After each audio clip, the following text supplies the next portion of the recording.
ಎಲ್ಲ ನನ್ನ ಆತ್ಮೀಯ ಸ್ಪರ್ಧಾರ್ಥಿಗಳಿಗೆ ನಮಸ್ಕಾರ. ಈ ದಿನ ನಾನು ಸಿವಿಲ್ PC ಕ್ವಶನ್ ಪೇಪರ್ 2024ನಲ್ಲಿ ನಡೆದಿರುವ ಸಿವಿಲ್ PC ಕ್ವಶನ್ ಪೇಪರ್ನ ತೆಗೆದುಕೊಂಡಿದ್ದೀನಿ. ಇದು KE ಅವರು ನಡೆಸಿದ ಕ್ವಶನ್ ಪೇಪರ್ ಆಗಿದೆ. ಇದರ ಸಂಪೂರ್ಣ ಕ್ಲಾಸ್ ಇದರಲ್ಲಿದೆ, ನೋಡ್ಬೋದು ನೀವು. ಇದರಲ್ಲಿ ರಿಪೀಟೆಡ್ ಕ್ವಶನ್ ಯಾವ್ಯಾವ ಆಗ್ಬೋದು ಅಂತಲೂ ಹೇಳ್ತೀನಿ, ಮತ್ತು ಇದರಿಂದ ತಗೊಳ್ಬೇಕಾದ ಅಂಶಗಳನ್ನ ಯಾವುವು ಅಂತಲೂ ಬೇಕಾಗಿ ಹೇಳ್ತೀನಿ. ಬನ್ನಿ ಫಸ್ಟ್ನೇ ಕ್ವಶನ್ಗೆ ಹೋಗೋಣ. ಭಾರತೀಯ ಸ್ವಾತಂತ್ರ್ಯ ಹೋರಾಟದ ಉಲ್ಲೇಖದಲ್ಲಿ ಉಷಾ ಮೆಹ್ತಾ ಯಾವುದಕ್ಕೆ ಪ್ರಸಿದ್ಧರಾಗಿದ್ದಾರೆ? ಇದು ಮೊದಲನೇ ಕ್ವಶನ್ ಆಗಿರುತ್ತದೆ. ಆನ್ಸರ್ ನೋಡೋದಾದರೆ, ಕ್ವಿಟ್ ಇಂಡಿಯಾ ಚಳುವಳಿಯ ಹಿನ್ನೆಲೆಯಲ್ಲಿ ಕಾಂಗ್ರೆಸ್ನ ರಹಸ್ಯ ರೇಡಿಯೋವನ್ನು ನಡೆಸುತ್ತಿದ್ದರು. ಎರಡನೇ ದುಂಡು ಮೇಜಿನ ಸಮ್ಮೇಳನದಲ್ಲಿ ಭಾಗವಹಿಸಿದರು. ಒಂದು ಸ್ಕಿಪ್ ಮಾಡ್ಬೋದು, ಇದು ಅಲ್ಲ ಅಂತ, ಓಕೆನಾ. ನಂತರ ಭಾರತೀಯ ರಾಷ್ಟ್ರೀಯ ಸೇನೆಯ ತುಕಡಿ, ಇಲ್ಲ, ಇವರು ಇದೂ ಆಗಿಲ್ಲ. ಪಂಡಿತ್ ಜವಾಹರ್ಲಾಲ್ ನೆಹರು ಅವರ ನೇತೃತ್ವದಲ್ಲಿ ಮಧ್ಯಂತರ ಸರ್ಕಾರ ರಚನೆಯಲ್ಲಿ ಇವರಿರಲಿಲ್ಲ ಸರ್. ಇದ್ದಿದ್ದು ಇವರು ರೈಟ್ ಆನ್ಸರ್ ಬಂದು ರೇಡಿಯೋ ನಡೆಸುತ್ತಿದ್ದರು. ನೋಡ್ಬೋದು, ಇನ್ನೊಂದ್ಸರಿ ಕ್ವಶನ್ ನೋಡ್ಕೊಳ್ಳಿ. ಇದು ಆನ್ಸರ್ ಬಂದ್ಬಿಟ್ಟು ಎ, ಫಸ್ಟ್ನೇ ಕ್ವಶನ್ಗೆ. ಎರಡನೇದು ನೆಕ್ಸ್ಟ್ ಕ್ವಶನ್ ಹೋಗೋಣ ಬನ್ನಿ. ಕೆಳಗಿನವಲ್ಲಿ ಯಾರು ಕೆಂಪು ಕೋಟೆಯ ವಿಚಾರಣೆಯ ಸಂದರ್ಭದಲ್ಲಿ ಭಾರತೀಯ ರಾಷ್ಟ್ರೀಯ ಸೇನೆಯ ಕೈದಿಯಾಗಿದ್ದರು? ಭಾರತೀಯ ರಾಷ್ಟ್ರೀಯ ಸೇನೆ, ಇದು ಇಂಪಾರ್ಟೆಂಟ್ ಆಗ್ತದೆ. ಇವರು ವಿನಾಯಕ್ ದಾಮೋದರ್ ಅಲ್ಲ, ಸುಚೇತ್ ಕೃಪಲಾನಿ ಅಲ್ಲ, ಮುಖರ್ಜಿನೂ ಅಲ್ಲ. ಯಾರು ಅಂದರೆ ಕೈಲಾಶ್ ನಾಥ ಕಟ್ಟುಜು. ನೋಡಿ, ಇವ್ರ ಬಗ್ಗೆ ಸುಚೇತ್ ಕೃಪಲಾನಿಯ ಬಗ್ಗೆ ಏನಂತ ಕೇಳ್ತಾರೆ, ಮೂಲಭೂತ ಹಕ್ಕುಗಳಿದೆಯಲ್ಲ ಅದರ ಸಮಿತಿಯಲ್ಲಿ ಇವರು ಇರ್ತಾರೆ. ಆದ್ದರಿಂದ ಇವರು ಅದಕ್ಕೆ ಇಂಪಾರ್ಟೆಂಟು, ಬಟ್ ಇದಕ್ಕೆ ಆನ್ಸರ್ ಬಂದ್ಬಿಟ್ಟು ಬಿ. ನೆಕ್ಸ್ಟ್ ಕ್ವಶನ್ ಹೋಗೋಣ. ಕೆಳಗಿನಲ್ಲಿ ಯಾವ ಸಂಸ್ಥೆಗಳು ಡಾಕ್ಟರ್ BR ಅಂಬೇಡ್ಕರ್ ಸ್ಥಾಪಿಸಿದರು? ನೋಡಿ ಬನ್ನಿ, ಫಸ್ಟ್ ಬಹಿಷ್ಕೃತ ಹಿತಕಾರಣಿ ಸಭಾ ಸ್ಥಾಪಿಸಿದ್ದಾರೆ, ಸ್ವಾತಂತ್ರ್ಯ ಕಾರ್ಮಿಕರ ಪಕ್ಷ ಸ್ಥಾಪಿಸಿದ್ದಾರೆ, ಪರಿಶಿಷ್ಟ ಜಾತಿಗಳ ಒಕ್ಕೂಟ ಸ್ಥಾಪಿಸಿದ್ದಾರೆ. ಆನ್ಸರ್ ಮೇಲಿನ ಎಲ್ಲ ಸ್ಥಾಪಿಸಿದ್ದಾರೆ. ಅಕ್ಟೋಬರ್ 1824ರಲ್ಲಿ ಕಿತ್ತೂರು ರಾಣಿ ಚೆನ್ನಮ್ಮಳ ಪಡೆಗಳು ಯಾವ ಬ್ರಿಟಿಷ್ ಕಲೆಕ್ಟರನ್ನು ಕೊಂದರು? ಇವರೇ, ಸೆಂಟ್ ಜಾನ್ ಥ್ಯಾಕರೆ ಬಗ್ಗೆ ಎಲ್ಲ ನೋಡಿರ್ತೀವಿ, ಕೇಳಿರ್ತೀವಿ, ಅದಕ್ಕೆ ಇವರೇ. ಕೆಳಗಿನವರುಗಳಲ್ಲಿ ಯಾರು ಕರ್ನಾಟಕದ ಖಾದಿ ಭಗೀರಥ ಅಂದರೆ ಗಂಗಾಧರ ದೇಶಪಾಂಡೆ. ಇವರು ಕರ್ನಾಟಕದ ಖಾದಿ ಭಗೀರಥ ಎಂದು ಹೆಸರು ಮಾಡಿದ್ದಾರೆ, ಮೇಲೆ ಯಾರು ಅಲ್ಲ, ಇವರೇ. ಡೈರೆಕ್ಟ್ ಆನ್ಸರ್ಗೆ ಹೋಗೋದು. ಕ್ವಶನ್ ಬಂದ್ಬಿಟ್ಟು, ಪ್ರಸಿದ್ಧ ಸ್ವಾತಂತ್ರ್ಯ ಹೋರಾಟಗಾರ್ತಿ ಬಳ್ಳಾರಿ ಸಿದ್ದಮ್ಮ ಯಾವ ತಾಲೂಕಿನಲ್ಲಿ ಜನಿಸಿದರು? ಇದು ಕೇಳ್ತಾರೆ. ಆವಾಗ ಆನ್ಸರು ಶಿಗ್ಗಾಂವ್. ಹೆಂಗೆ ಅಂತ ಕೇಳಿರ್ತೀರಾ, ಹಿಂದೆ ಬಳ್ಳಾರಿ ಇತ್ತಲ್ಲ, ಅದು ಶಿಗ್ಗಾಂವ್ನಲ್ಲಿತ್ತು. ಮುಂಚೆ ಸ್ವಾತಂತ್ರ್ಯ ಹೋರಾಟದ ಪೂರ್ವದಲ್ಲಿ ಬಳ್ಳಾರಿಯ ಜಿಲ್ಲೆಯಾಗಿ ಶಿಗ್ಗಾಂವಿತ್ತು. ಬಟ್ ಈಗ ಅದು ಹಾವೇರಿಯ ತಾಲೂಕಾಗಿದೆ. ಇದನ್ನು ಕೇಳ್ಬೋದು, ಹಾವೇರಿಯ ತಾಲೂಕು ಶಿಗ್ಗಾಂವ್, ಓಕೆನಾ. ಇದು ಇಂಪಾರ್ಟೆಂಟು. ಬಳ್ಳಾರಿ ಸಿದ್ದಮ್ಮ ಎಲ್ಲಿ ಅವರ ತಾಲೂಕು ಜನಿಸಿದ ತಾಲೂಕು ಶಿಗ್ಗಾಂವ್ ಆಗಿರ್ತದೆ. Answer D. ಈ ಸರಣಿಯನ್ನು ನೋಡಿ. 31, 29, 24, 22, 17 ಮುಂದೆ ಯಾವ ಸಂಖ್ಯೆ ಬರಬೇಕು? ನೋಡಿ, 31ರಿಂದ 29ಕ್ಕೆ ಗ್ಯಾಪು 2 ಇದೆ, 29ರಿಂದ ಗ್ಯಾಪು 5 ಇದೆ, 24ವರೆಗೂ. ಇಲ್ಲಿ ಮತ್ತೆ 2 ಇದೆ ಗ್ಯಾಪು, ಮತ್ತೆ 5 ಇದೆ, ಮತ್ತೆ 2 ನಾವು ಹಾಕೋಬೇಕು. ಯಾವುದು? 15ಕ್ಕೆ ಮೈನಸ್ ಮಾಡಿದ್ರೆ 17ಕ್ಕೆ ಮೈನಸ್ ಮಾಡಿದ್ರೆ 2, 15. Easy answer friends. ನೋಡಿ, ಈ ಥರ ಟ್ರಿಕ್ಕಾಗಿ ಒಂಚೂರು ಯೂಸ್ ಮಾಡಿಬಿಟ್ರೆ ಆರಾಮಾಗಿ ನಾವು ಕ್ಲಿಯರ್ ಮಾಡ್ಕೊಬೋದು. ಈ ಮರದ ಚಳುವಳಿ ಕೇಂದ್ರ ಬಿಂದು ಯಾವುದು? ಇದನ್ನು ನಾವು ಓದಿರೋದಕ್ಕಿಂತ ಒಂದು ಸ್ವಲ್ಪ ಟ್ರಿಕ್ಕಿಯಾಗಿ ಓದೋದಾದರೆ ನೋಡಿ, ಈ ಮರ ಯಾವ ಡಿಸ್ಟಿಕಾಗಿ ಜಾಸ್ತಿ ಕಾಣಿಸುತ್ತೆ ಫ್ರೆಂಡ್ಸ್? ಧಾರವಾಡದಲ್ಲ, ಹೆಚ್ಚಾಗಿ ನಾವು ಹೋದರೆ ಅಲ್ಲೆಲ್ಲ ಅದೇ ಕಾಣಿಸುತ್ತೆ. ಇದು ಚಿತ್ರದುರ್ಗದಲ್ಲಿ ಜಾಸ್ತಿ ಕಾಣಿಸ್ತದೆ, ಆದ್ದರಿಂದ ಇದು ಅಲ್ಲಿ ನಡೀತದೆ. ಮುಂದಿನ ಪ್ರಶ್ನೆಗೆ ಹೋಗೋದಾದರೆ, ಈ ಕೆಳಗಿನ ವೈಸರಾಯ್ಗಳಲ್ಲಿ 1878ರ ದೇಶೀಯ ಪತ್ರಿಕಾ ಕಾಯ್ದೆ ರದ್ದುಗೊಳಿಸಿದವರು ಯಾರು? Lord Ripon.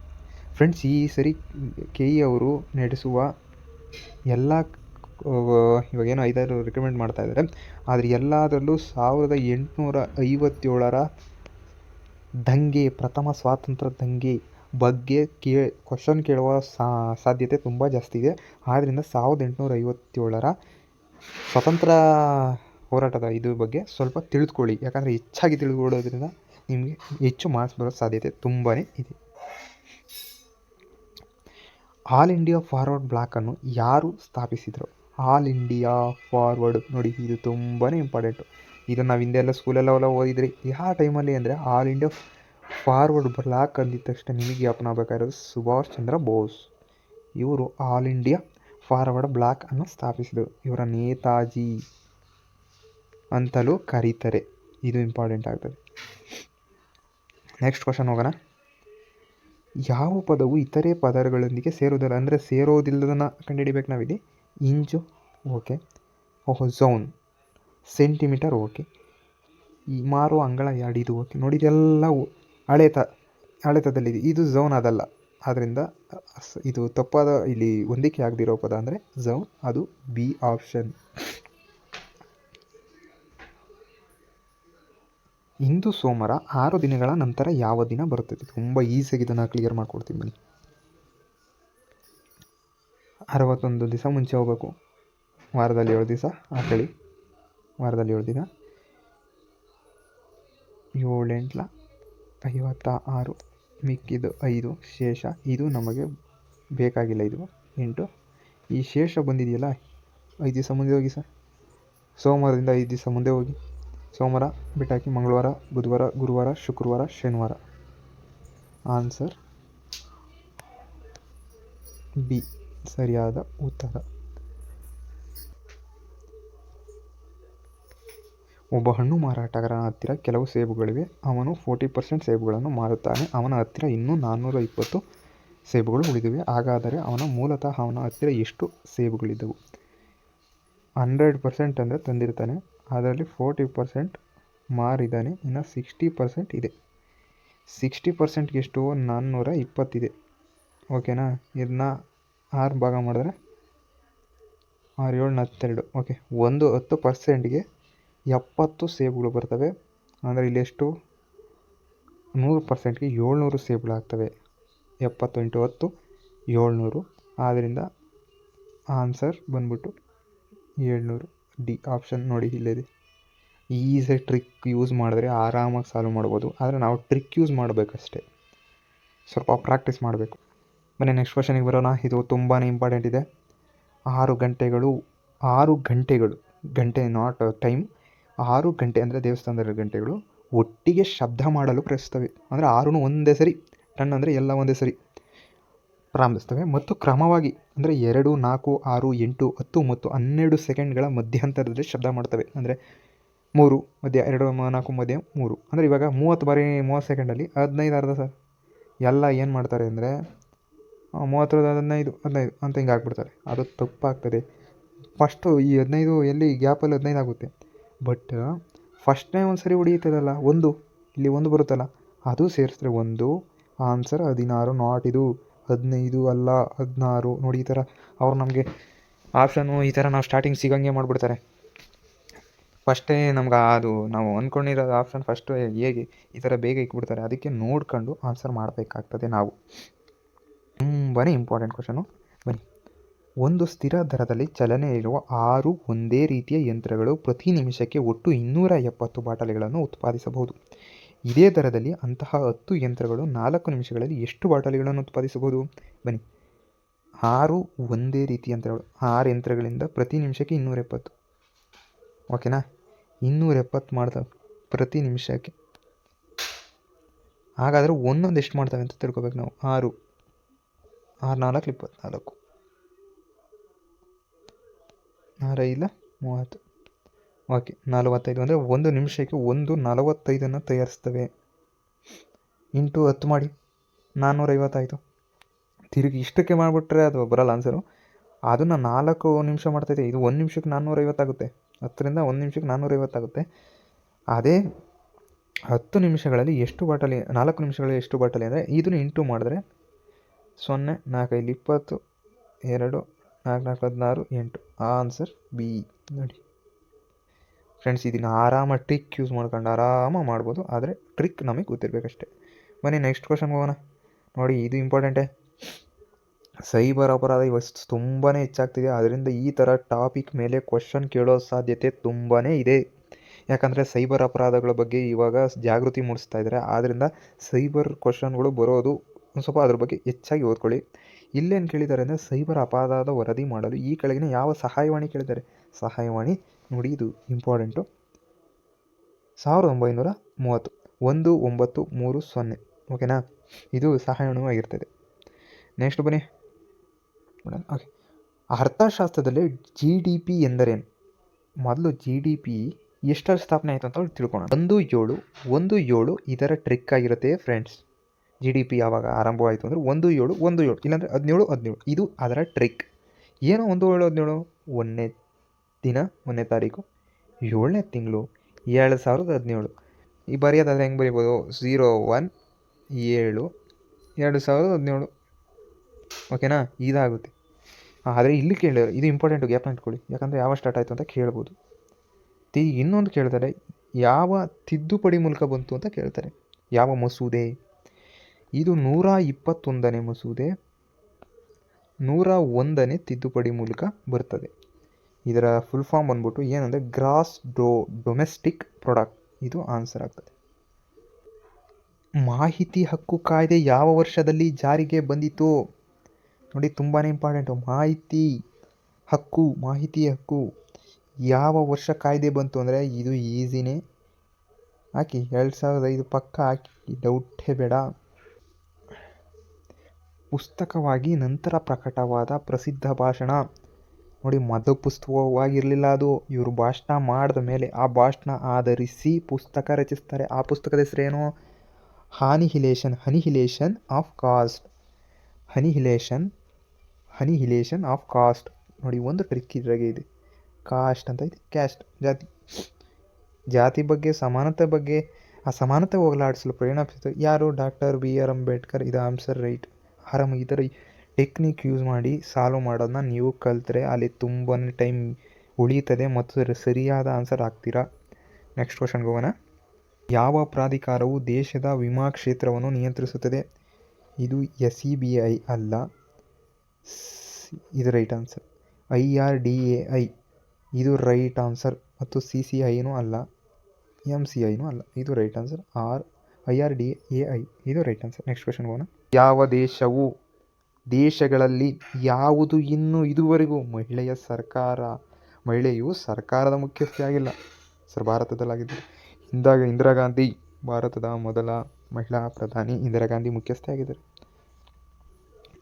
ಒಂಚೂರು ಸಮಗ್ರವಾಗಿ ಆಡಳಿತ ಅವ್ರು ಬಿಟ್ಟರೆ ನೆಕ್ಸ್ಟ್ ಯಾರು ಮಹಿಳಾ ಪ್ರಧಾನಿಗಳಾಗಲಿಕ್ಕೆ ಆಗಲಿಲ್ಲ. ನಂತರ ಪಾಕಿಸ್ತಾನದಲ್ಲೂ ಆಗಿದ್ದಾರೆ, ಪ್ರಧಾನಿಯಾಗಿದ್ದಾರೆ. ಬಾಂಗ್ಲಾದೇಶದಲ್ಲೂ ಆಗಿದ್ದಾರೆ. ಶೇಖ್ ಹಸೀನಾ ಅವರು ಬಾಂಗ್ಲಾದೇಶದಲ್ಲೇ ಅವಳನ್ನ ಪ್ರಧಾನಿಯಿಂದ ಹುದ್ದೆಯಿಂದ ಪದಚ್ಯುತಿಗೊಳಿಸಿದ್ರು. ನೋಡಿ 3ರಲ್ಲೂ ಆಗಿದ್ದಾರೆ. ಯುನೈಟೆಡ್ ಸ್ಟೇಟಲ್ಲಿ ಇನ್ನೂ ಆಗಿಲ್ಲ. ಬರೀ ಇಲ್ಲಿ ಪುರುಷರೇ ಆಗ್ತಾ ಬಂದಿದ್ದಾರೆ, ಮಹಿಳೆಯರಿಗೆ ಇನ್ನೂ ಅವಕಾಶನೇ ಕೊಟ್ಟಿಲ್ಲ. ಮೊನ್ನೆ ಅವಕಾಶ ಇತ್ತು ಟ್ರಂಪ್ ವಿರುದ್ಧ. ಕಮಲಾ ಹ್ಯಾರಿಸ್ ಅಂತ ಭಾರತ ಮೂಲದ ಮಹಿಳೆ ಕಡಿಮೆ ಅಂತರದಲ್ಲಿ ಸೋಲಂತ.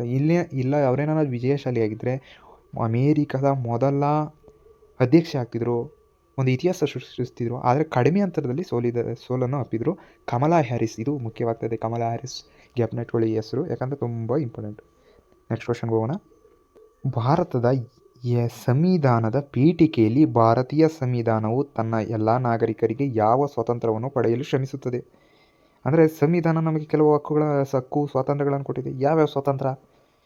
ಅಭಿವ್ಯಕ್ತಿ ಸ್ವಾತಂತ್ರ್ಯ, ನಂಬಿಕೆ ಮತ್ತು ಆಧಾರ. ನಾವು ಏನು ಬೇಕಾದ್ರೂ ನಂಬೋದು, ಯಾವ ದೇವ್ರನ್ನ ಬೇಕಾದ್ರೂ ನಂಬೋದು. ಮುಸ್ಲಿಮ್ಸು ಇಸ್ಲಾಂ ಧರ್ಮ ನಂಬ್ತಾರೆ, ಹಿಂದೂಗಳು ಹಿಂದೂ ಧರ್ಮದ ದೇವರು ರಾಮ ಕೃಷ್ಣ ಪರಮಾತ್ಮ ಇವ್ರು ನಂಬ್ತಾರೆ, ಕ್ರಿಶ್ಚಿಯನ್ಸು ಜೀಸಸ್ ನಂಬ್ತಾರೆ. ಈಗ ಅವರವರ ಆರಾಧನೆ ಅವರವರಿಗೆ ಬಿಟ್ಟಿದ್ದು, ಅವರವರ ನಂಬಿಕೆ ಅವರವರಿಗೆ ಬಿಟ್ಟಿದ್ದು ಅಂತ ಹೇಳ್ತದೆ ನಮ್ಮ ಸಂವಿಧಾನ. ಆದ್ದರಿಂದ ಈ ಮೇಲಿನ ಎಲ್ಲವೂ ಸರಿಯಾದ ಉತ್ತರವಾಗಿರ್ತದೆ.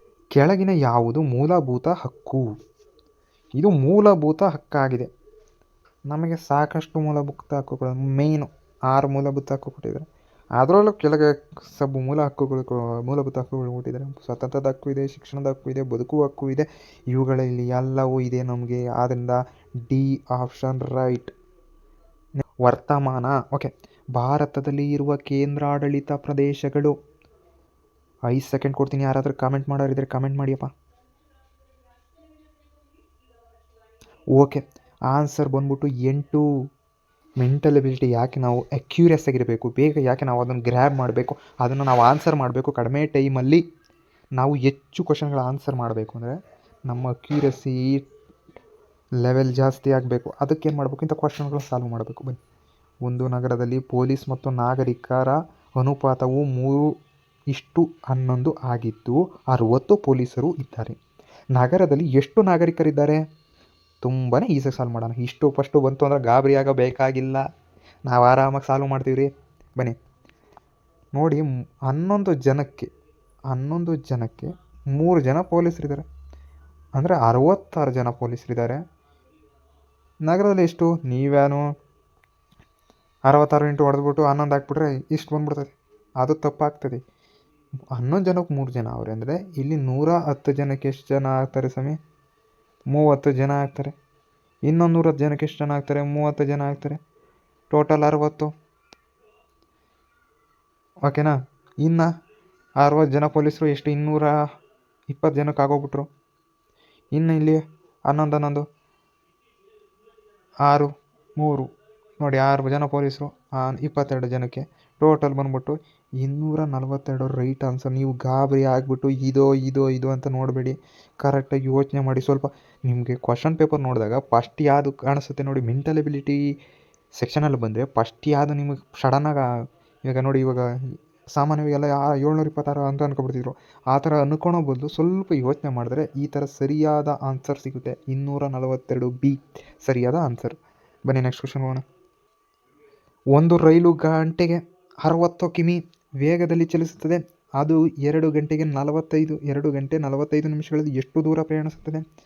ತುಂಬಾ ಈಸಿ. ಬನ್ನಿ, ಇಂಟು ಮಾಡಿದ್ರೂ ಬರುತ್ತೆ.